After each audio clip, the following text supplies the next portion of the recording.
maal godhuu qabdi ol dhuftee jaarrabba irratti lola sitti bana.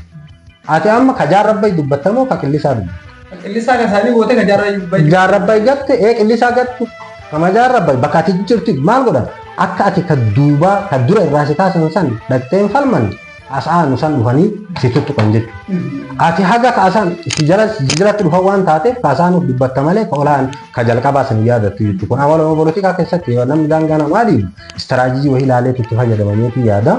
Amma haareen amma jiru gama muyyala illee wanni kun sirrii miti. Maaliif gamachi aanu nama fakkeenya fudhatte garrii fudhatte boorana fudhatte gabraa gujii fudhatte uummanni kun uummata obboleeyaniiti. Kudha tokko olmaan booranaati. Sababni naannoo sanatti uummanni sun wal waraanuuf yoo polotikaa wahii keessa hin jiraatiin amma haga asitti naannoo shanitti deemee nuufi kiimiyaa jidduu bahuuf qophaa'u jechuun warri naannoo shanii kun ogaadinatti jalaan deemanii nuufi muyyalii kana bahuuf jidduu seenu. Maaliif uummata Oromoo kana mee warri gabraa Oromoodha, warri gujii Oromoodha, warri garrii kun qaamachi Oromoo asirra dhufu warra Oromoodha. Haga achi mandheeratti kun warra sun jechuudha. Hayyama fakkeenyaaf rakkoo daangaa kana wal qabatee osoo as bilan taate rakkoon daangaa kun seenaa dheeraa qabamu waanuma yeroo yoo guyyaa keessaa kennu waan itti fufee yeroo dheeraa amata hedduu rakkoo daangaa kana ta'e jettanii yaaddu. Rakkoon daangaa Oromoo waan ammaatiin yeroo dheeraati. Kaabarraa yoo kan fudhattu taate gara wallorraa fuutee amma baha Oromiyaa kanatti rakkoon daangaa Oromoo dhiibantuun kallattii afran jiru. Waan ammaatiin waanuma duraan ture. Akkasitti beekan. Namni Oromoo naannolee san keessa jiraata. Fakkeenyaaf bakkoota isaan irraa kaasan kan tarii namni Oromoo hafee jiraachuu mala. Fakkeenyaaf Qarsaa Allaattii Oromoo keessa jirtu tarii keessa jiraachuu mala. Akkasuma Amuyyaadhaa keessa jirtu akkasuma Qillisaa keessa jirtu akka naannoo keenyaatti hin jedhu. Bakkaawwan Oromoo keessa irraa kaate kana Oromoon achitti hafee haalli jiru isaanii maal taa'anii yaaddu maal fakkaatanii tilmaamtu yeroo ammaa kana. Duriif yeroo mallasaa yeroo abdii ileessan namni Oromoo kan Somaaliyaa keessa jiru keessattuu naannoo Ogaadin keessa jiru akkaadhaan lubbuu isaaniitiif qabeenya illee irraa dhangala'aa ture. Eega mootummaan jijjiirama Abiyyi Ahmad dhufe kun warri achi keessa jiru duraan miidhamee irraa buqqa'e malee nagumaan jiraachaa ture. Haa taatu sochiin rakkinni uummata Oromoo kaagama baha daangaa kana keessa jiru as qofaa miti. Maaliif dhaabbataa miti haala biyya irratti deema yeroon rakkinni uummataa kun. Amma fakkeenya yeroo dhihoo waa'ee galaanaatiin mootummaan Itoophiyaa dubbatan warri Magdashoo keessa jiru, warri Busaasoo keessa jiru, warri Kutaa Bultilaan keessa jiru. Fe'amee uummanni Itoophiyaa hedduun isaanii gara biyyatti tumamaa qabeenya biraa kun ajjeefamaa kun dhiitamaa makiinota hedduudhaan yeroo fe'amanii ofirraa gara biyyatti ol deebisan gara. Rakkoon kun dhaabbataan yeroo irraa yerootti qilleensa wayii keessa amma ka yeroo dhihoo sun maaliif dhufe seera ka gara Busaasoo Bultilaan keessaa qabu kun uummata Itoophiyaanii kana warra ICC Sumaalee garee mootummaa Sumaaleetiin mormu uummata Musliimaa jiru ka shoroo keessaa jaansan keessatti Daa'ish warra san keessatti lammiilee Itoophiyaa hedduu argine. Kanaafuu Itoophiyaan haala irraa fe'anii nurra haa fe'anii Itoophiyaan tun warra san keessa jirti jedhaniitti sababa san keessanii uummata Itoophiyaa hedduu isaanii ol fe'aa turan. Maaliif sababa polotikaa qaba uummata kana fe'uun beektaa irra deddeebiidha. Siyaasa keessaa qaba. Haa ta'uuti immoo akka ammoo asirratti natti mul'atu haasoo kanarraa kan argachaa jirutti mootummaa yeroo san biyya bulchu mootummaan TPLF fi wareera daangaa Oromiyaa irratti yoo raawwate keessoo isaatiin nagaa argadhaa waan jedhamu yaadeetu kan walitti fakkaate. Kanaafuu isaan maal seeta gama bahaa kana mootummaan mallasaa qabsoo riphee lolaa Oromoo yeroo hedduu ka chaalenjii mootummaa gabroomsaa Oromoo kana gootu gama bahaa kanaan. Durirraa kaasee gaafa jaarraa abbaa gadaa waaqorraa godhatee gama bahaa kanaan dhufa qabsoon hidhannoo kan mootummaa Addis Ababaa bulchu kana weerara. Lafti tun lafa kalee qabsoon hidhannoo maaliif Somaaliyaa kunillee hidda dhalataatiin warra Kuushiitii Oromoo kanaan walitti dhufanii garas deemanii qawwee kaasanii dhufanii na weeraran warri duris akkasitti qaban. Kanaan wal qabsiisanii gama bahaa kana yeroo hedduu isaanillee uummata Oromoo kana biizii akka wanni hojii ifin jaarre akka jaarminni hojii qophaa'ee karaa saniin dhufu. Ogaadin keessallee bara Ogaadin immoo kanaa weerara hedduutti gaggeessaa turan. Nama hedduu irraa fixaa turan. Akkuma Oromoo godhan kanatti maaliif lafa kana wanni mootummaan humna qabu hundumaa itti raawwatee saboota jirullee walitti buusee biizii godhuuf wanni wahii naannoo sana kan seenu. Kana dhoorgu ittisuudhaaf maal godharree uummata lamaan akka achiin seenu Abaa'os ta'ee Sumaales ta'ee warra Oonee lafa kana warri birallee hidhatee gara Sumaalee dhaqee qawwee fuudhee akka ol deebi'ee isaan kana waraan maal godhuu qabare ummata lamaan daangarra jiru kana waliin dha'uu qaba. Haga ummanni sun ifii wal waraanaa jirutti jaalalli siyaasaa tokko naannoo isaa seenuu hin danda'u. Istiraatejii isaanii qaba kana faana. Gaafa ummanni nagaa dhabee qaama biraa simatanii keessa kaa'anii nagaa biiroo du'aa hin dandeenye. Siyaasaadhaan waan kana fayyadamu. Siyaasa fayyadamu. Amma fakkeenyaaf mootummaan federaalaa fi mootummaan naannoodhaa rakkoo daangaa kanaan wal qabatee fakkeenyaaf asiin dura ayyeetii pelleefiidha. Wanni akka tolaa ture.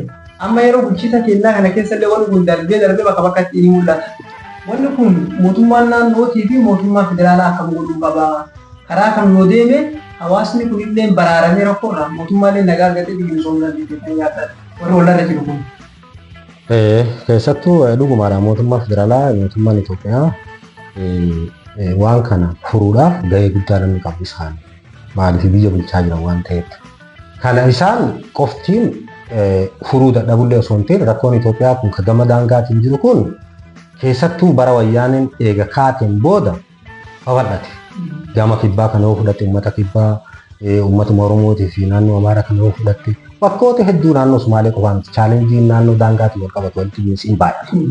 Uummata kalee jarri waliin buusanii waliin cafaqanii waliin balleessanii keessaa bahanii maqalee galan kana deebanii uummata san walitti firoomsanii deebanii akka isaan nagaa argatu godhuudhaaf hamma ta'e tokko mootummaan yaalaa ture. Naannoo gamoo Muyyalee kanaatiin kibba kanas hedduu yaalaa ture akka ta'e tokko deddeebisaatuma turanii haa ta'u immoo akkuma isaan wal waraansi kun walitti yoo duubaa tuttuqaan hin jiraatin namni walitti obsa. Bakka walirraa fudhate sanillee kun irruma taa'aa kadhabeellee walumatti obsa. Maaliif karaa nagaa wal eeggatu karaa nagaatiin waan kana fudhadhee walii obsaan hin jira. Gama Oromoo fudhatamaa kenna naannoo daangaalee kana yoo walii obsuu Sumaalee kanallee obsanii fi amma walumaan gabaataa jiran yoo argitu taate magaalumaan illee dhuftee Sumaaleen gabaattee uummanni Oromoo illee gadi dhaqee gabaatee deema. Maaliif walii obsan jechuudha. Yeroo walii kennanii deebinee walii nagaa taanee bakka sanirra jiraachuu dandeenyu takki ammoo isaanillee nu jala gasiikanii bakka kalee irraa nu dhiiban san itti gad deebinee mootummaan nu araarsee nagaa argatuu mallajanii nagauma jaalalaaf walii obsan. Deddeebi'ee wanni ka'u kun ammoo wanni biraa keessa jiraachuu dandeetti mootummaan kana laaluu qabaa naannoo daangaatiin waan hedduu sosochiin jijjiiru kun yoo wanni duru keessa hin jiraatin deddeebanii ammallee wanni daangaa kun wanna akka walitti hin godhuun mootummaa istiraatejii qabdu garuu mootummaan uummata kana walitti fidee firoomsee uummata kana tokko godhee bakkuma isaan irra jiranillee akka isaan waliin nagaa ta'anii waliin daldalatanii waliin jiraatan gochuu qooda guddaa qaba mootummaa.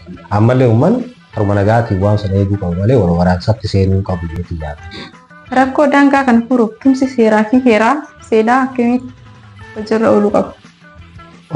Akkaataan inni itti hojiirra ooluu qabu yoo tokkoffaa mootummaan bakka duraan tuqamtee jirturraa wanni biraa akka ittiin tarre gochuu daangechuu ka duraan ammoo irra jiran san mariidhaan uummata kana walitti kaleessee gama Sumaaleellee gama Oromoollee ka biraa gabaloo osoo hin ta'in kama duraan irra jiran san niyyuu wal mari'atee walitti kaleessee uummata kana isaantu bulchaa jira waan ta'eef uummanni kana walii firoomsee daangaan kun furamuu hin danda'a.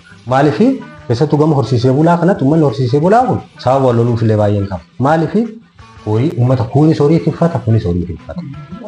Rakkoo waan isaan walitti buuse hedduun jiru waan wal fakkaataa qaban. Uummanni wal loluuf haqa qabu tokko fakkeen ammaan ati yoo horruu qabaatte ayyoon horruun qabu loon qabaadhe loon kiyya sun horruu teetitti yoo sirraa duudan walitti buuna jechuudha. Wal loluu haqa qabna jechuudha. Maaliif horii keetu horruu tiyya balleessa. Uummanni kun akkasiin kun gaala horata kun re'ee horata kun loon horata. Rakkoon uummata kanaan baay'ate. Yeroo sadii walitti bu'uu danda'a. Yeroon sadan maal takka bishaan dhabee bishaan barbaacha iddoo tokkotti yoo deemu taate sababa bishaanii walitti bu'uu danda'a. Yeroo xiqqaan booda yoo roobe immoo bishaan bakka hedduu jira waan ta'eef lolli sun addaan dhaabatee gara deemuu danda'a. Rakkoon uummata horsiisee bulaa kun waa yeroo dheeraa turuu miti. Yeroo qaba yeroo gartee sagalee dhabanii walitti godaananii bakka takkatti gara tokko roobee yoo gara tokko godaan sababa sagalee shan walitti bu'uu danda'a. Fakkeenyaaf amma rakkoo daangaa kanaan wal qabatee rakkoo daangaa sababeeffachuudhaan siyaasaaf yookaan immoo aadaa amantii fakkeessuun jira. Wanni kun erga gartee siyaasaadhaa fi waan kana siyaasaaf itti fayyadamuudhaaf mootummaan asiin dura waan kana lafa kaa'ee akka namni asirratti nageenyi argame taasise erga jenne amantaadhaa fi aadaan hoo wal fakkeessuun jira daangaan araaramu kaasuu keessa. Fakkeenya amma daangaa gama bahaa kana yoo fudhattu taate uummanni Oromootii fi Somaalee uummanni naannoo sanirra jiru amantii wal fakkaataa qabna. Amantii Musliimaati. Naannoo sanirratti warri siyaasaa naannoo amantii wal fakkaattu jiru keessatti namni siyaasaa tokko amantii fakkeessee waa kaasuun itti ulfaata. Maaliif uummanni kun Musliima. Namana uummata Musliimaati. Amantiin biraan jirtu. Osoo amantiin biraachi keessa jiraatte amantii godhanii uummata kana walitti kakaasuu hin danda'an. Naannoo inni amantii godhee itti walitti kakaasuu warri siyaasaa hin danda'u naannoo amantii wal fakkaatti jirtu sana osoo hin ta'in gara biratti taphachuu danda'a. Amantii wal faallaa. Amantii wal fakkaataa wanni aadaa fi amantii walitti bu'ee jiru kun dhimma siyaasaa qofa. Dhimma siyaasaa qofa malee. Amma gaafiin itti aanu dhimma bosonaatti wal qabata. Bosona amma feenaa dhimma bosonaa fi lafa yookaan qabeenya mootummaatiin wal qabatee rakkoon osoo naannoowwan gaarreen baalee kana bakka garaagaraa bosona kan daangessantu jira. Ammallee gara fuulduraatti kan daangessu deemantu jira. Bosona kanaan wal qabatee